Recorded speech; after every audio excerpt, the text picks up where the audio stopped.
why does it hurt so much when you lose a listing? Today, I'm joined by letting agent guru himself, Keith Allen. He's both a letting agent, but also he trains and guides letting and estate agents on being better agents. Keith, I put 10 houses on the market. I lose number 11, and it's like a dagger through my heart. Yep. Why is that? Talk to me.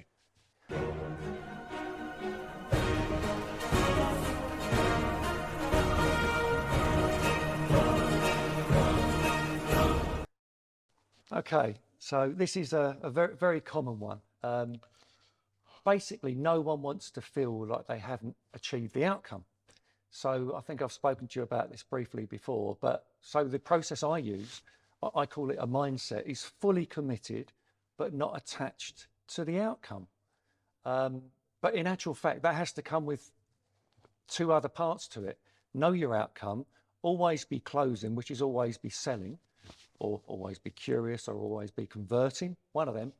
And then it's fully committed, but not attached to the outcome. So you might say, how can you be 100% committed and you don't care what the outcome is?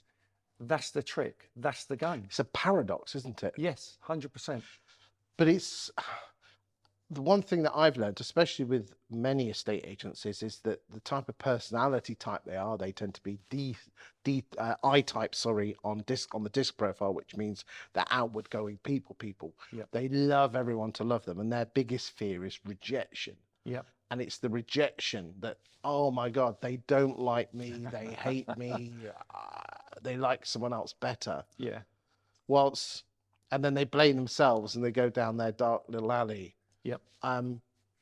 Someone once said to me, it's very similar to when there's a problem with, say, like when an aircraft crashes, the investigator doesn't go out to blame someone. They want to find out what the cause is. Yep. So it doesn't happen again. Yeah. Okay.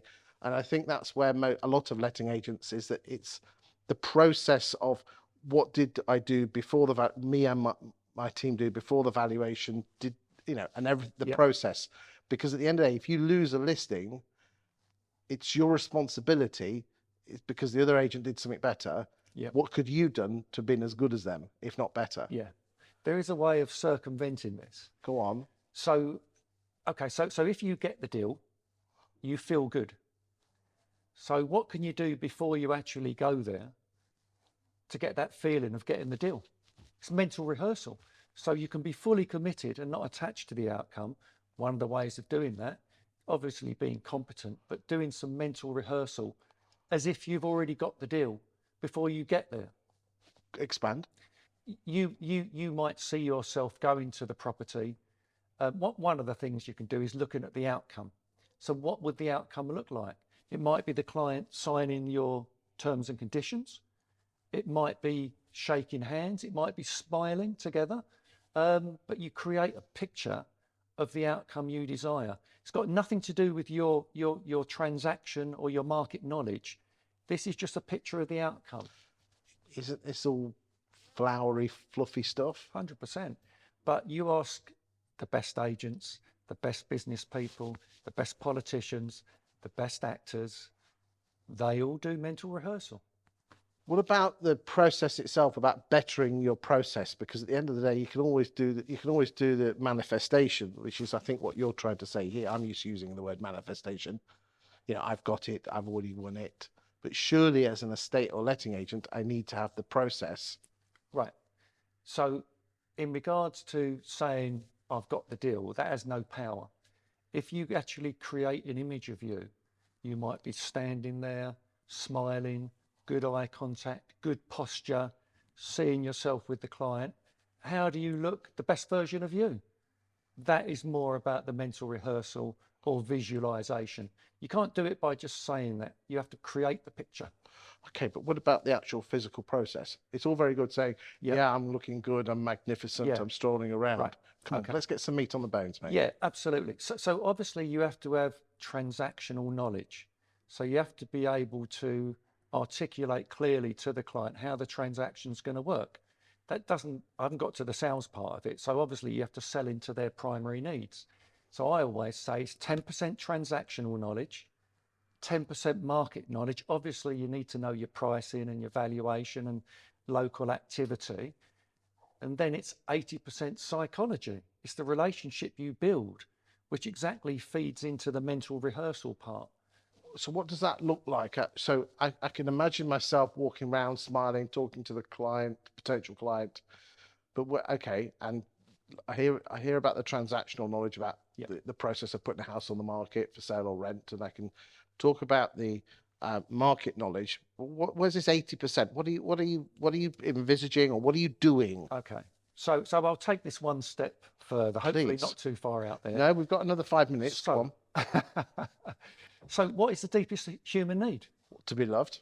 Maslow's hierarchy of needs, self-actualization. So for someone to be validated and understood, what do you do by creating that relationship at 80%? You're validating, you're understanding that person, what they need, that's what you're selling into, their primary needs. So that person will feel more understood with you.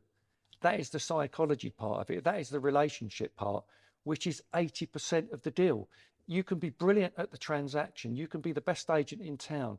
If that client doesn't like you, you're done. And do you think that's where most agents go wrong, is that they put too much on the transaction part Yep. and not on the psychological part? Well, that 10% transaction is 100% important. That 10% market knowledge is 100% important. But in the whole scheme of the transaction, 80% of it is psychology and relationships. So you've got to be good at your you've got to be good transactionally, and you've got to be good at your market knowledge, Yep. and you've got to be perfect at that. But those combined only make up 20% of the choice. Yeah. How many times will a client know that the agent is the best one in the town, but something about them, they don't gel with them, they don't feel understood, they won't use them. They'd much rather go to the other agent who's really connected with them. Definitely. Well, isn't it interesting that there was a Harvard study that 95% of decisions actually made, because the human brain needs a yes on both the subconscious emotional side and the conscious logical side. Yeah. But 19 out of 20 decisions, the emotional side had to say yes first. Yeah. Yeah. There is another part to this, if you want me to expand on it. Please. So when we sell to someone, first of all, we have to satisfy the logical part of the brain. Then we can sell into the emotional needs. So we can sell into the logical part of the brain by being factual and logical. So if we get past those conscious defenses or the bullshit detector, then the door opens to sell into the emotional, which in actual fact is the easier part. And that's being genuine and authentic, like you posted a couple of weeks ago. Yeah, absolutely. Can you learn how to be authentic, or is it just something that you are? Well, I've got this thing which is called freedom through authenticity. So obviously you have to be the real deal. You have to know your transaction, your knowledge and your relationship building. But if you can actually 100% be yourself, or as close to it as possible, it's not work. It's just being yourself, but being the best version, being professional. So there's a freedom in that, and it makes it quite easy. How does someone learn this? I know you could go Come and see me. but is there people, let's just say someone doesn't want to. Right. I need some value out of you. Okay. Who would you follow on social media or YouTube or something? Well, the part of the sales strategy I use is the Jordan Belford straight line selling, which I believe is the most powerful system, purely because it's the most understandable system. It's a framework of operation, a framework of sales, but obviously you have to bring to it integrity and ethics. And are many estate agents ethical? Or have we just got a bad name for ourselves? Yeah, I mean, it's interesting you say that, because locally to me in Essex, or was it just the minority that affect the majority?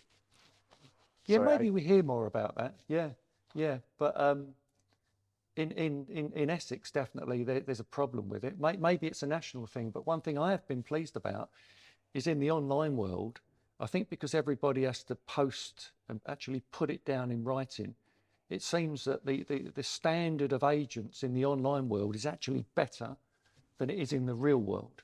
because people are accountable. Interesting. Keith, exceptional insight. Thank you for that. It's a pleasure.